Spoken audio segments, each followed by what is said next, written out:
Hey everyone, in this video I'll be covering more of the new subclasses that are included in the D&D Player's Handbook 2024 All-In-One Beyond Mod made by Yoonmoonsik. And today we'll be covering the Ranger, which has 4 new subclasses with the Green Reaper, Winter Walker, Fey Wanderer, and the Hollow Warden. The Paladin with the Oath of Conquest, Oath of Glory, and the Oath of Noble Genies, which is included in the Heroes of Faerun new expansion that is set after the events of Baldur's Gate 3. We'll also be covering the Monk, which gets the way of the Kensei, the Warrior of Mercy, and some name changes here to the Warrior of Elements, Warrior of the Open Hand, Warrior Shadow. I will be covering the base game class changes in a future video, but we'll also be covering the Fighter, which gets the Banneret, this is the new 2024 Purple Dragon Knight, the Psi Warrior, as well as the Rune Knight. Now, one thing I also just want to note right at the start of the video is that there are a bunch of changes across the board that come with this mod, so you may notice some very large differences. I just want to make that aware because there's a lot of people that have confusion about this. So things like short resting will no longer recover your health. You got to use hit point die, but there is a full manual that is listed here on GitHub as well, which will list out all the instructions and information that is included with this mod. Just know there's a lot of changes. So we'll first start off with my favorite class here, the Paladin, because there's some really fun new subclasses here. You may be familiar with some of them, like the Oath of Conquest, which would make perfect sense for Minthara. I'm actually going to start with the Oath of Noble Genies. This is a really interesting one. This is meant to hold up the tenets of the Noble Genies, sow the seeds of creation amid the ash of destruction, lead with splendor and grace, and respect the elements and fear the wrath. Now, I do want to quickly mention that the Paladin was one of the most impacted with a lot of changes across their kit. Most notably, Divine Smite and the Paladin Smite. This now costs a bonus action like the other types of smites, but this gives us more of a gameplay variability because you can use like your brain now, I guess, when you play Paladin. It's not just smiting everyone all the time. You do have to think about what is the most strategic option at the moment, but we now get Paladin Smites, which lets us cast the highest level spell slot we have of a smite once for free, which is good, pretty nice per long rest. There are also changes to fighting styles and a bunch of other things, and our prepared spells here. So you can see things like Searing Smite no longer requiring a concentration. We also have a new version of Wrathful Smite, which does necrotic damage, also not requiring a concentration. So we can now kind of swap between the different smites. Obviously, Divine Smite's going to do the most amount of damage, but it makes some of these other ones a much more valuable option. And level 3 is when we get a lot of our subclass features. Now, I really find the Oath of Noble Genies to be interesting because we get special elemental smites. These give us different abilities after we use our Divine Smite.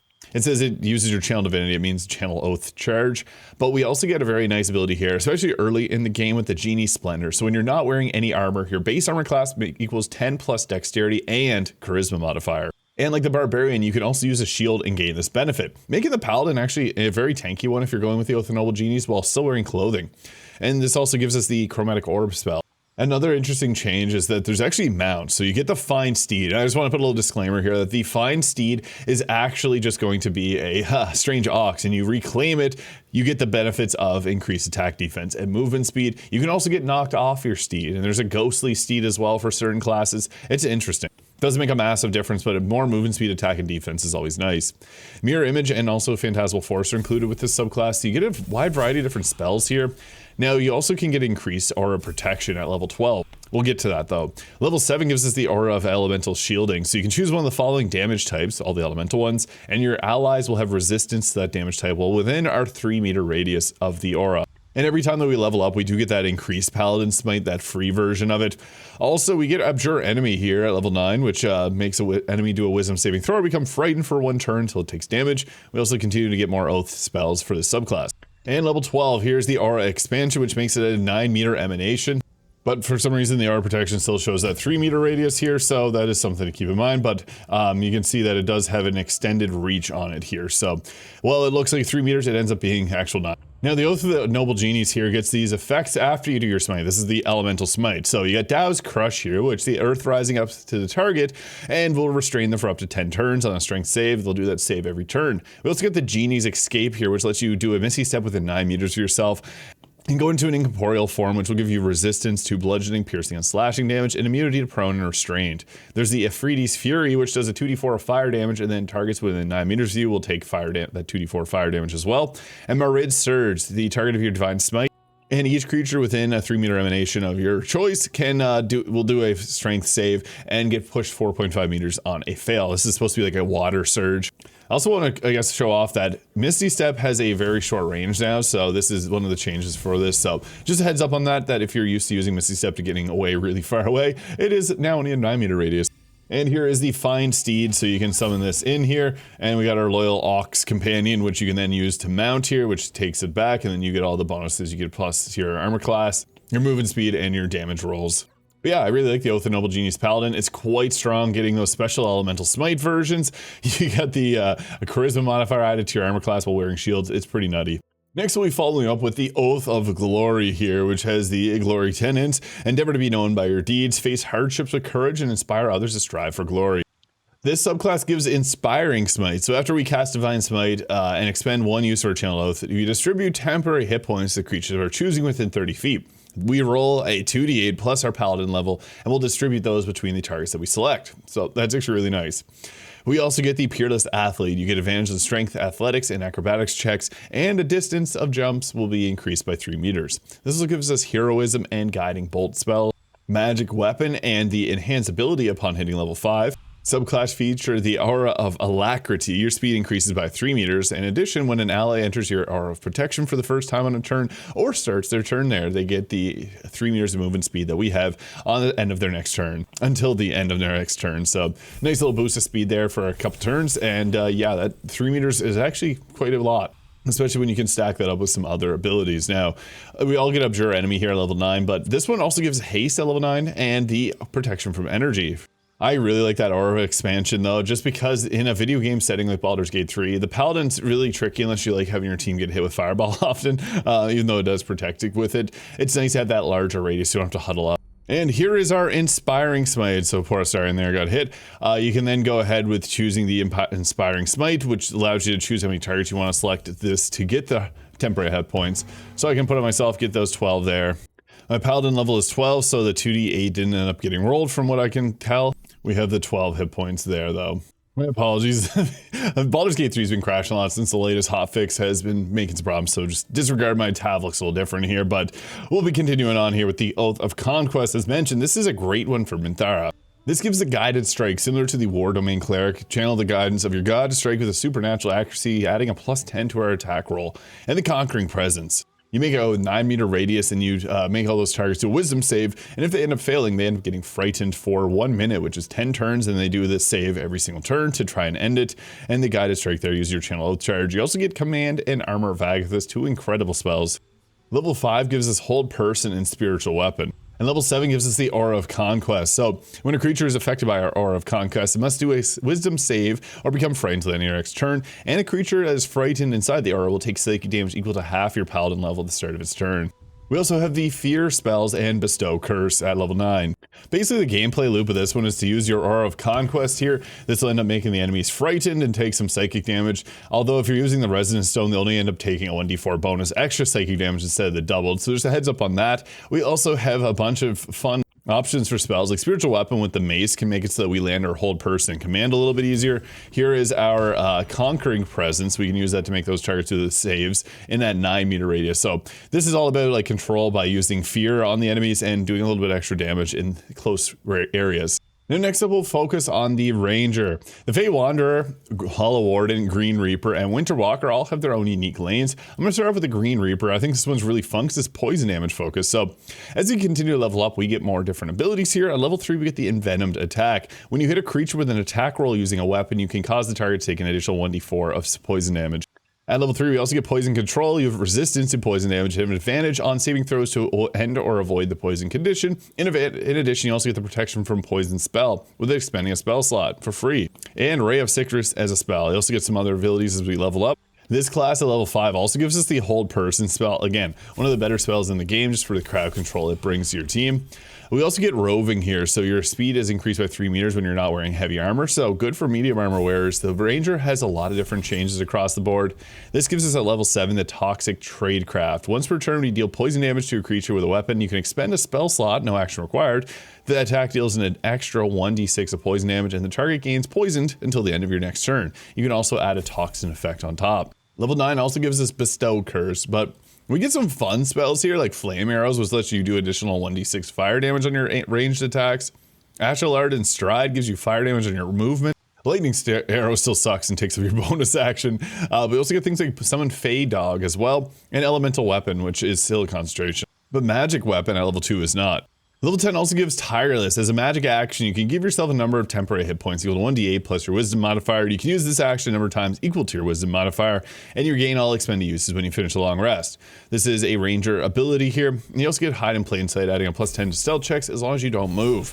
Level 11 gives us our final subclass features with variegated vexations, which allows your damage to be changed to acid or necrotic. And this makes it so that you can choose poison, any of the green damage types. And level 12, so this gives us advantage in your attack rolls against creatures that are marked with your Hunter's Mark. This is really nice. I think this is a level 14 ability for the Ranger, brought down to level 12, like a lot of different features here. So you can see here the different envenomed attacks that we got. So if you wanted to do a different damage type, you can go ahead and then you see that 1d6 is added onto your weapon attacks there. So a lot of fun different options with this one. It's mostly focused on poison, which we know isn't very strong, but there's the new poisoner feat that's included with this mod as well. So it could be pretty strong. And next to the Winter Walker, I want to start off by talking about this one, but this gives us the Frigid Explorer at level 3. So this will allow you to ignore resistance to cold damage, which is something previously the Ranger was able to do, but can't now. This also allows you to ignore resistances to frost or cold damage as well.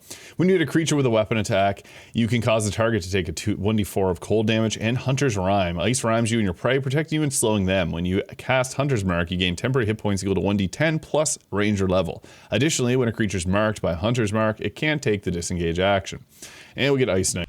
This class also gets hold, I guess the Ranger gets hold person here at level 5. Subclass feature level 6, Fortifying Soul. You can choose a creature, and the chosen creature gets a temporary hit points equal to 1d10 plus Ranger level and becomes immune to the frightened condition for 1 minute. You can do this a number of times equal to your wisdom modifier before you have to do a long rest. So yeah, it's the Fortifying Soul. You also get Remove Curse at level 9. And our level 11 ability is the Chillin' Retribution. When a creature hits you with an attack roll, you can use a reaction to force to do a wisdom saving throw against your spell save DC, and on the failed save, it becomes frightened until the end of the next turn. You can use this a number of times equal to your wisdom modifier. Lots of frightened-based classes that we're covering just right now. So yeah, this one just gives you the resistance there to cold damage. You get to be able to basically make the target frightened. You get yourselves the extra temporary health. We got ice damage on the ice knife there. And our 1d6 of cold damage that also ignores resistances. Now, this isn't going to do any major numbers in terms of cold damage, but it's a cool option for Rangers. Now next is the Fey Wanderer here, which you get the Dreadful Strike, which you can then make the target take a 1d4 of cold or psychic damage, kind of similar to what we got with this one. And you also get Charm Person. We also get Misty Step at level 5 here, so a little different against the other one was Hold Person. So you get some different spells, kind of similar to Channel Oath, but not as many and not always as good. Level 7 gives us the Beguiling Twist, though. You advantage on saving throws to avoid or end the charmed or frightened condition, and in addition, whenever a creature you can see within 90 feet of you succeeds on a saving throw to end the charmed or frightened condition, you can take a reaction to force that creature to make a wisdom save against your spell save DC, and on failed, they become frightened for 1 minute. And we also get a Summon Fey Blink Dog here at level 9.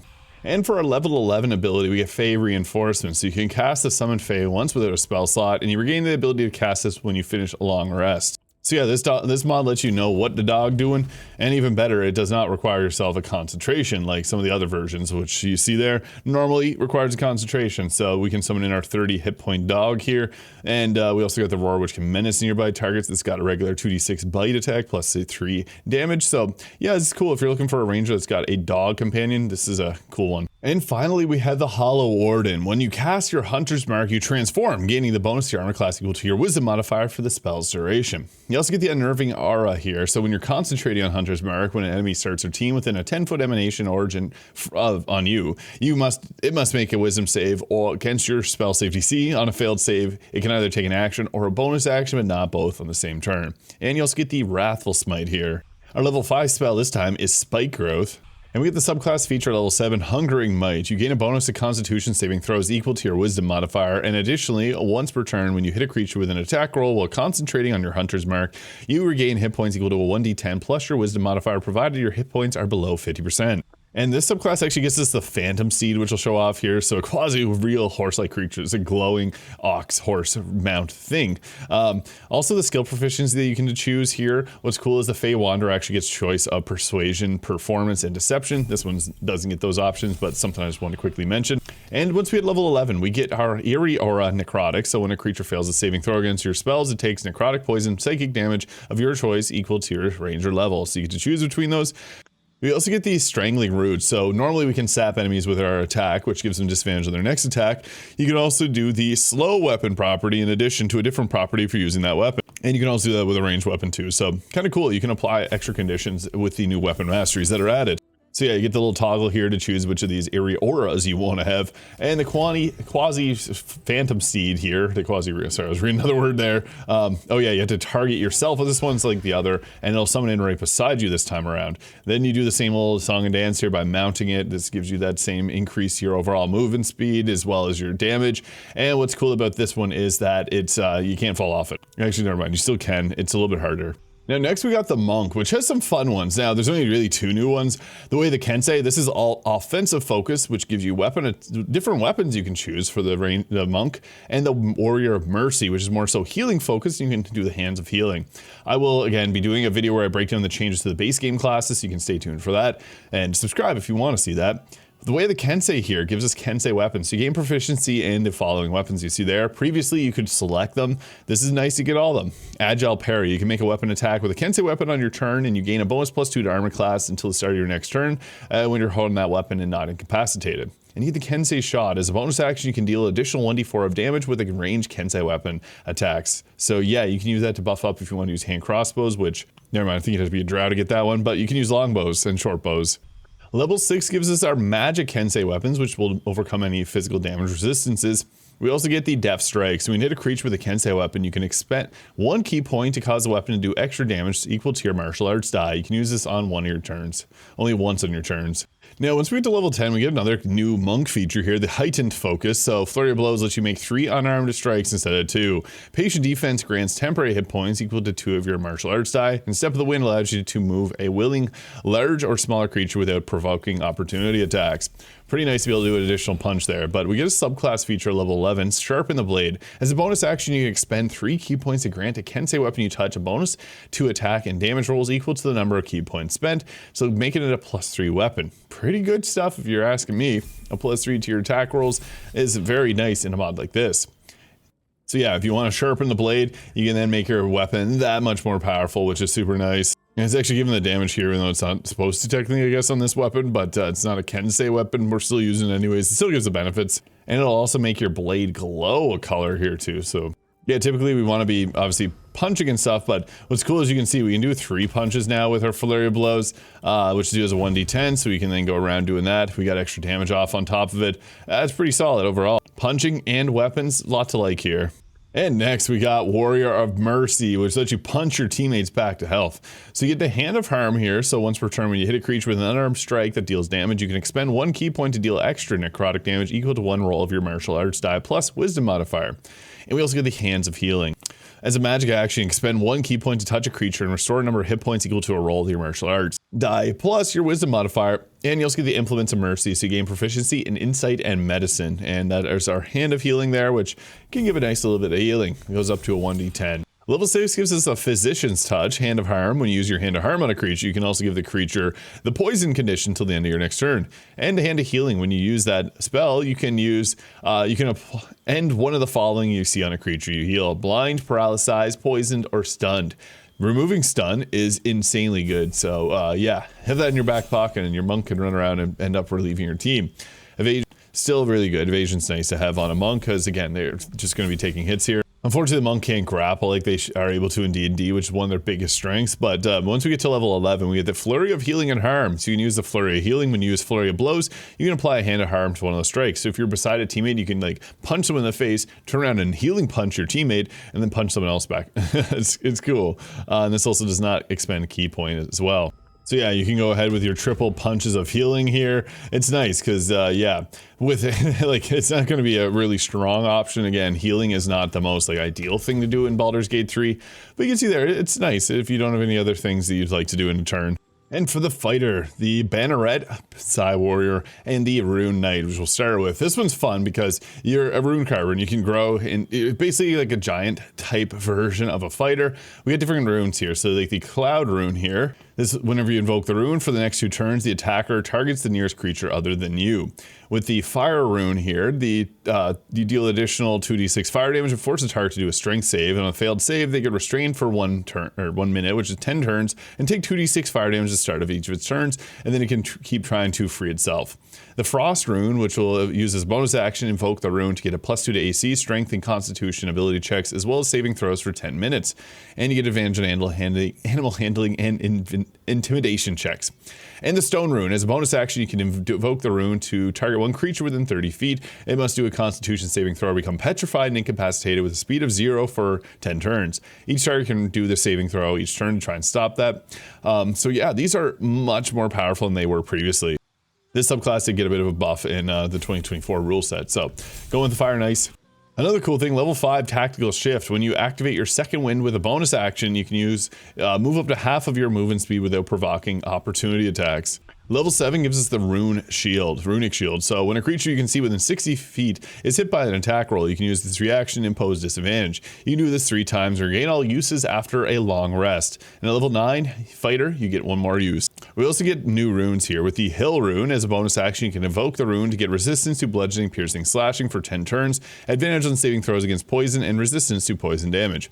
Or the storm rune, as a bonus action, you can invoke the rune to enter a prophetic state for 1 minute until you become incapacitated. In this state, when you are a creature you can see within 60 feet makes an attack roll or saving throw, you can use your reaction to grant advantage or disadvantage on that roll. That is pretty good, so we're going to take it. Upon hitting level 10, we get the Great Stature, which gives the extra deal with our Giant Smite feature to now equal 1d8. And we can take another Storm Rune here at level 10. And the fighter is, funny enough, got quite a, honestly, a bit of a buff into 2024, which it keeps that improved extra attack. The Warlock can also get that now, but with this class, the fighter is still a very powerful one because they just get in, they do their stuff, they have lots of resources.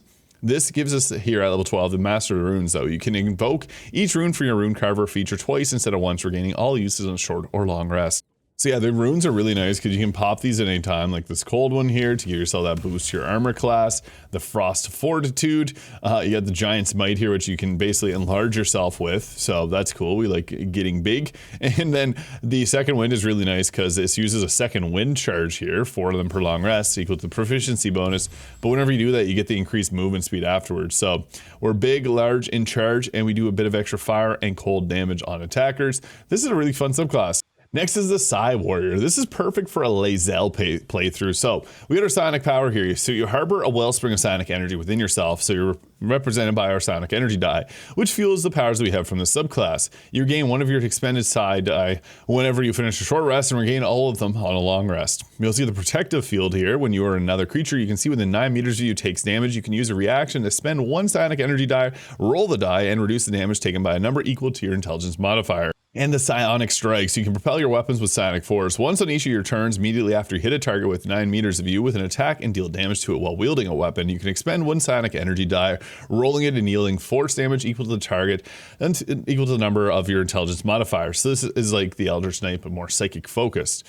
We also see the psionic telekinetic movement here, so you can move an object or creature with your mind. As a magic action, you can use this on a target within 9 meters of yourself. You must be a loose target that's large or smaller, or 1 willing creature other than you. You can transfer the target 9 meters to a position that you see. Level 7 gives us the Psi-powered leap, so as a bonus action, you gain fly speed equal to twice your speed at the end of your current turn. Level 10 subclass feature is Guarded Mind. You get resistance to psychic damage, and if you start your turn with the Charmed or Frightened condition, you can expend a psionic energy die and end those effects on yourself. Again, I'm just going to mention the fighter is still extremely strong, and I feel like comparatively it's stronger than it ever has been with this mod. And also we get our Bulwark of Force here. You can shield yourself and others with telekinetic force. As a bonus action, you can choose creatures including yourself up to 9 meters, and a number of creatures equal to your intelligence modifier, a minimum of 1 creature. Each of the creatures gets a +2 to AC and dexterity saves. So yeah, we're really about just like the teleportation around using the psionic energy die. We got a bunch of different abilities here. The ability to teleport, telekinetic movement, psi-powered leap, which gives you that extra movement speed. So yeah, you can do some pretty cool stuff by like teleporting things around and jumping around yourself. This is a fun one. I definitely recommend giving it a shot on Lae'zel. And finally, the Banneret. Now, this is more so of a buffer. I should say it was previously the Purple Dragon Knight here, and this is again, it's like more so support fight focus, but the fighter is still extremely strong at the end of the day. So when you use your second wind, you can do this on a number of allies within 9 meters, originating yourself, equal to your charisma modifier. Each of these allies regains hit points equal to 1d4 plus your fighter level, and we get the knightly envoy, so you get expertise in the persuasion skill, and your choice and proficiency on one of the following: insight, intimidation, or persuasion, which you can select right here. And if you're dirge, you already got intimidation, so you can't get that from this. And one of the things with the fighters is that their second wind is just so different now. So honestly, this one's pretty cool because of how that gives you some extra movement speed to get around and do your attacks. But on top of that, you also have your buffs that you apply to your teammates too. Level 7 gives us the team tactics. When you use a group recovery, each chosen ally has advantage on attack rolls and saving throws until the start of your next turn. Pretty good stuff there. And the rallying surge, so when you use your action surge, you can choose allies in a 9 meter emanation originating yourself up to a number of allies equal to your charisma modifier, and they get a reaction to an attack or move. Now just be mindful, reactions are useful for lots of things like counterspell and other things, so might not be what you want to do, but it's nice to give your team extra attacks. So you can really turn the tide of battle by action surging yourself and then giving maybe your rangers an extra attack, or your rogue, you name it. It becomes pretty crazy. And level 12 gives the Inspiring Commander. The area of effect for both group recovery and rallying surge is now an 18 meter emanation, and you have immunity to Charmed and Frightened. So yeah, this class is mostly about using up your special second winds to be able to buff up the team, or if you're in combat, using action surge to divvy out those free reaction based attacks. There's a lot of cool stuff that's included with this subclass here, and it's definitely worth checking out if you want to play like a support role as well as a fighter. But there you have it. That is some of the new subclasses that are included in the D&D Player's Handbook All-In-One Beyond. Now, I previously covered the Druid, the Cleric, the Bard, and the Barbarian, which were included in this mod as well, so you can check out that video if you're curious. I'll be covering the rest of the magical ones very soon, so let me know your favorite thing about this mod in the comments. Hit the subscribe button below if you enjoyed, and we'll catch you all in the next video.